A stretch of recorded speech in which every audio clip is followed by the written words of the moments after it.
সফলতা নিজে নিজে নাহে, সফলতাক আনিব লাগে আৰু তাৰ কাৰণে কৰিব লাগে কঠোৰ পৰিশ্ৰম। কিন্তু আজিকালিৰ দিনত মানে পৰিশ্ৰম নকৰি সফল হ'ব খোজে, কিন্তু আচলতে কিন্তু এইটো সম্ভৱ নহয় যে পৰিশ্ৰম অবিহনে মানে কষ্ট অবিহনে দুখ অবিহনে সফলতা সম্ভৱ নহয়। যিটো সম্ভৱ নহয় এইটো আমালোকে দিনে ৰাতি কল্পনা কৰি থাকোঁ আৰু চিন্তা কৰি থাকোঁ। আচলতে সফলতাৰ মূল মন্ত্ৰই হ'ল কষ্ট, পৰিশ্ৰম, দুখ। যিমান ডাঙৰ ডাঙৰ মানুহ আছে সফল হৈছে, সেই মানুহবিলাকৰ জীৱনত ইমান দুখ আছিল যে, ইমান কষ্ট আছিল যে আপুনি ভাবিব নোৱাৰে। প্ৰত্যেকজন সফল মানুহৰ পিছনত এটা দুখজনক, কষ্টদায়ক, বেদনাদায়ক কাহিনী থাকে, আৰু সেই কাহিনীৰ কাৰণেই, সেই দুখদায়ক বেদনাৰ কাৰণে সেই মানুহজন সফল হ'ব পাৰে।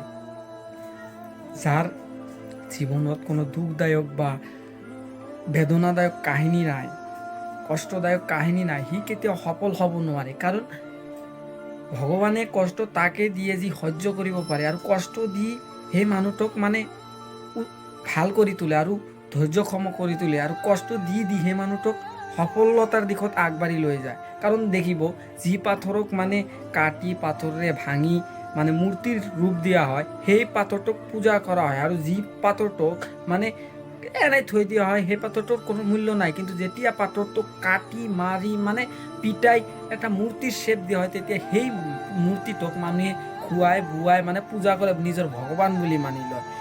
যেতিয়া এই পাথৰটোক কাটিলে মাৰিলে দুখ হৈছিল, কিন্তু যেতিয়া তেওঁ মূৰ্তিৰ স্বৰূপটো পাই গ'ল, এতিয়া কিন্তু তেওঁক কোনেও মৰা নাই, কাৰণ সি সফল হৈ গৈছে। কাৰণ কি, এতিয়া তেওঁক মানুহে পূজে।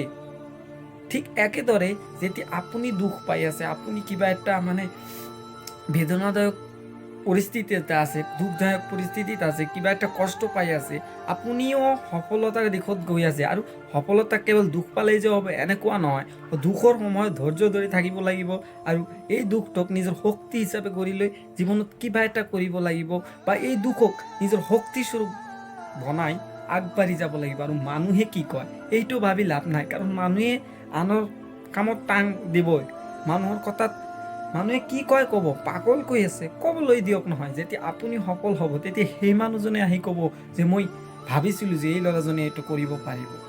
সেইকাৰণে মানুহৰ কথাত মন দি লাভ নাই, আপুনি যিটো কৰি আছে তাতে মন দিয়ক, আৰু সেইটো নিজৰ যিমানখিনি আছে সিমানখিনিৰে সেই কামটো কৰক, তেতিয়াহে সফল হ'ব।